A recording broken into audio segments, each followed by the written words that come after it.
Hello, everybody. This is Donna with Caroline's Daughter. Today, I'm taking part in a playlist that is hosted by Dawn at Shabby Meets Bling and Monica with Up All Night DIY. So I have a blue living room for the most part, and my favorite color is blue. So I wanted to make some blue Christmas decor. So I took DIY's prom dress clay paint and I covered this wall plaque that I had gotten at Goodwill. At the time that I got it, I did not like that green color at all, but I'm getting a lot more into green lately. Are you?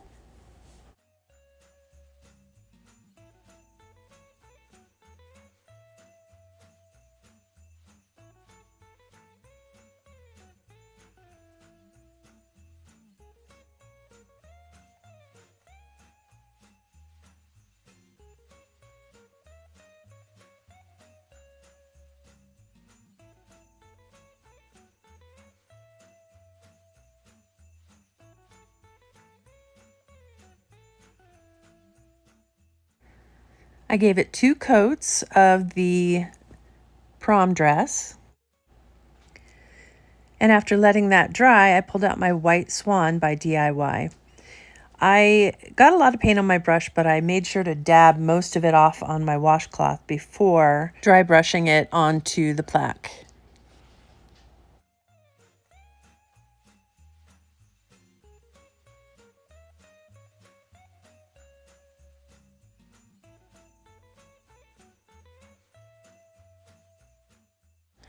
For this next project, I used prom dress as well, and I took a tin tray that I got at Goodwill also for probably 99 cents, $1.49, and I covered it with prom dress in a couple of coats. Then I used this mesh stencil that I got from a maker's studio by Amy Howard. I used White Swan paint and I dabbed it all over. The paint goes through the light blue part that you see there because that's where there's holes in the vinyl that they have in the mesh.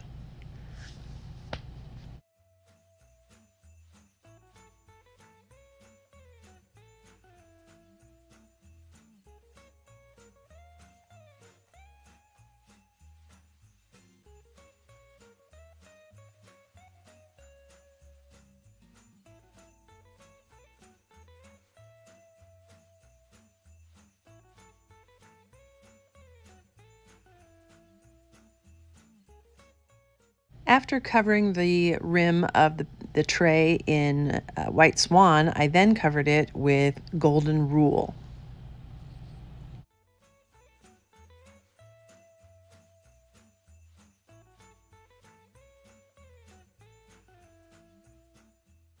I wiped back the Golden Rule, and then with acrylic paint in gold, I started applying some accents to what was there, leaves and berries.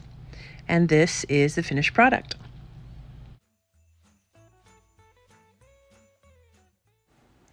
Next, I took another tray that was just like the blue one and I painted it with White Swan. I then took a Christmas mesh stencil from Amy Howard, a maker's studio, and applied prom dress paint. Switcheroo.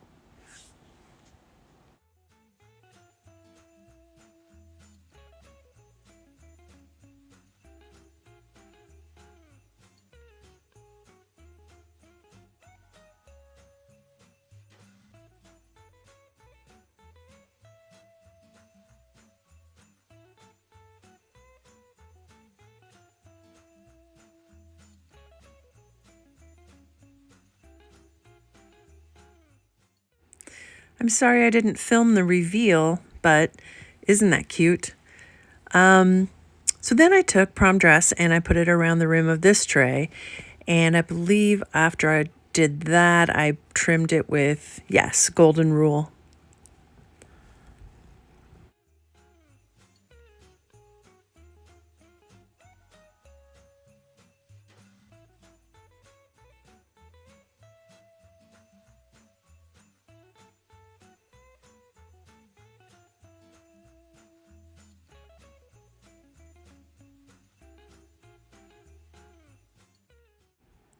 I wiped back the golden rule, and the final products are just adorable. They go together, but they're different. I love them.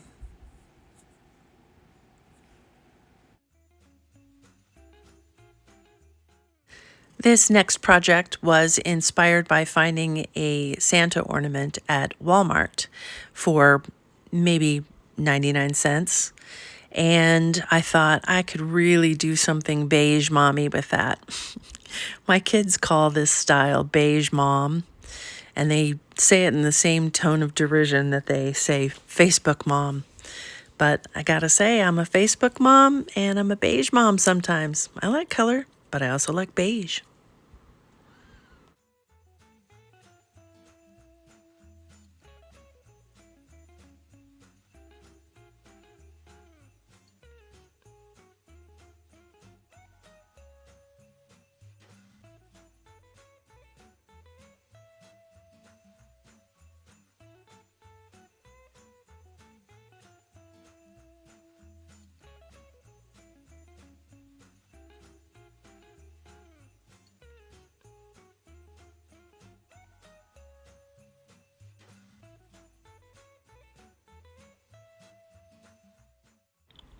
I wanted to make the frame more old-fashioned, fitting the fabric and the Santa ornament.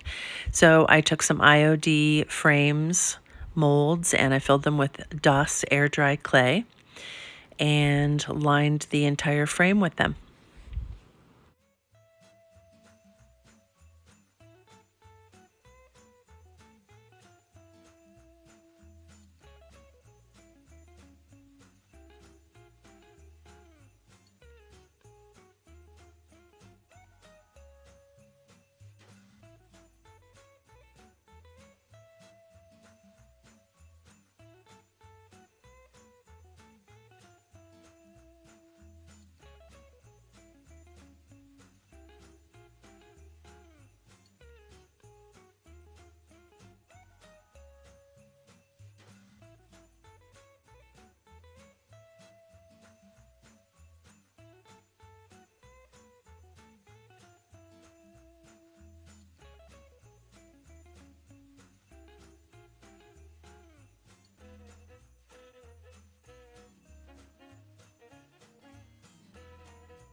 Of course, when air dry clay dries, it can shrink up a little bit, leaving spaces in between the pieces of clay that you laid down.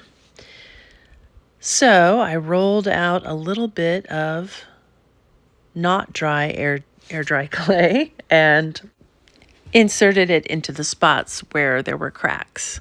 I used my rubber tools for clay and kind of worked the clay in there and tried to replicate the pattern that the mold had left behind.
Has anyone else noticed that Cricut tools work for so many things?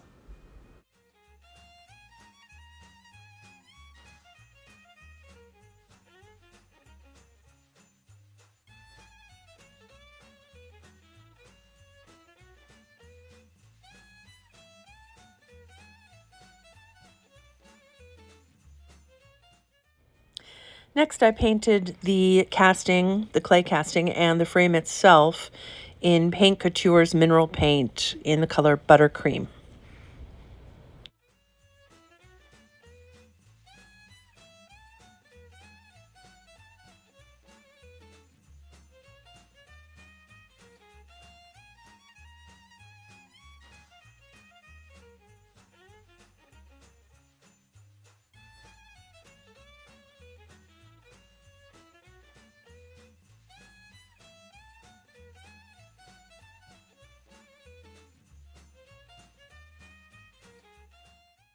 After 2 coats of the buttercream had dried, I took out DIY's liquid patina in the color Dark and Decrepit and put it over the buttercream so that it would sink in all the little nooks and crannies that the mold left and definitely age the frame.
I was undecided as to whether or not I wanted to use a bell or a little poofy ball for the bottom of Santa's hat, which didn't have anything on it as an ornament. I decided to go with the bell. So I took some rust-colored acrylic paint and I covered it with that.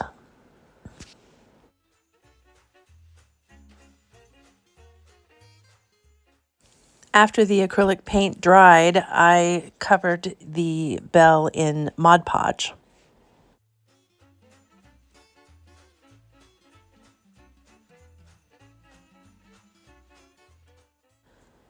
And then I dusted it with cinnamon to give it a rusty look.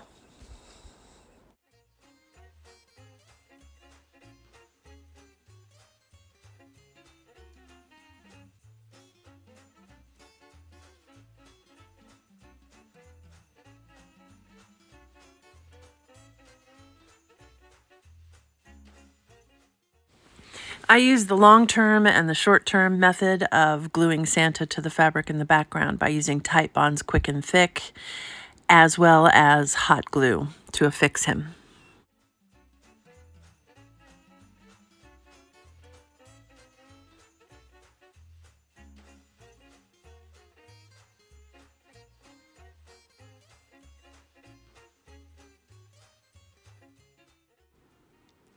Next, I used some IOD stamps, letter stamps, and I formed the word Merry Christmas, and I covered them with the same rust-colored paint with a brayer.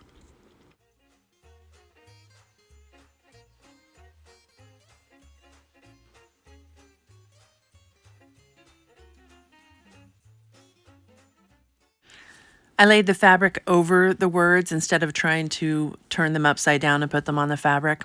And because I wasn't going for perfection and I wanted a rustic arts and craft look, I was really happy with how it turned out.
I cut out the stamped portion of the fabric, and then I started pulling threads from the edges so that it would look as though it was frayed.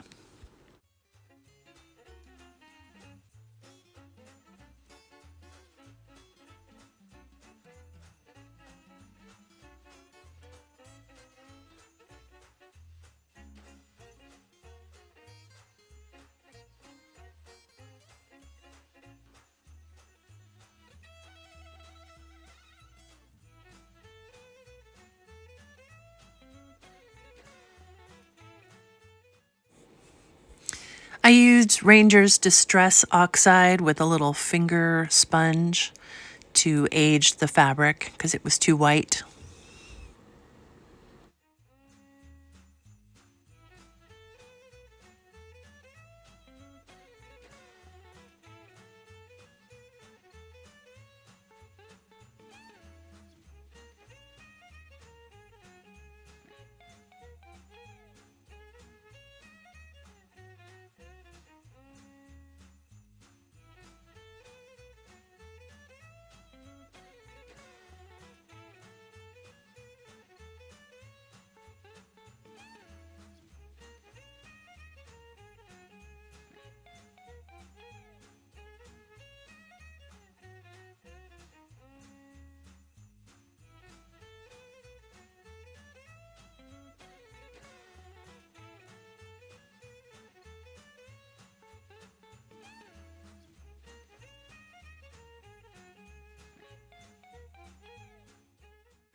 I'm still not sure how I feel about the decision I made to use Distress Oxide on the fur on Santa's hat. I'm not sure I like it. What do you think?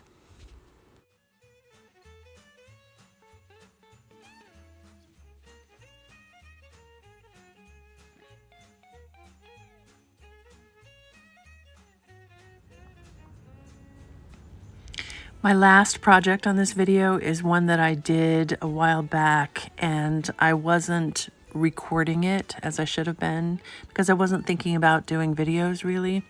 I wasn't as clear-headed in my ideas for the future. So I took a lot of photos of it. I saw this on michaels.com, I believe, and I wanted to use it somehow as like a 3D Christmas art. So I painted it. And I put fairy lights behind it. And then I needed to have a Santa in the sky, so I used a mold and put in air dry clay.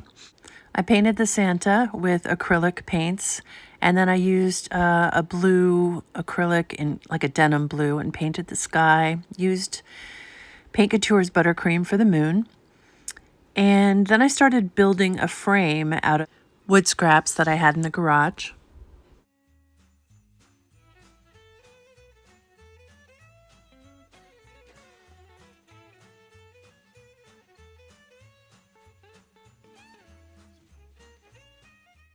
I stained the wood with Debbie's DIY Dark and Decrepit.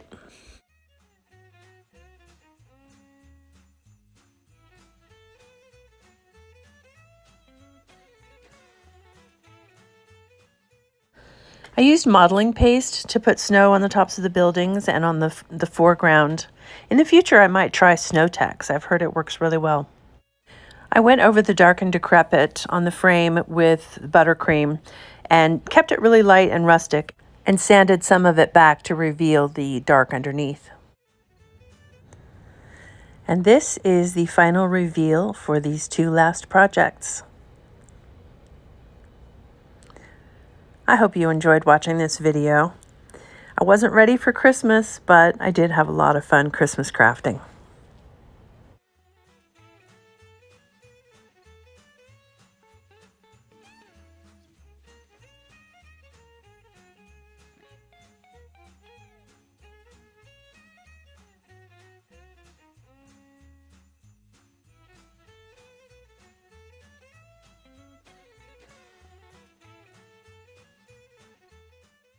Thank you so much for watching this video. I'll see you next time.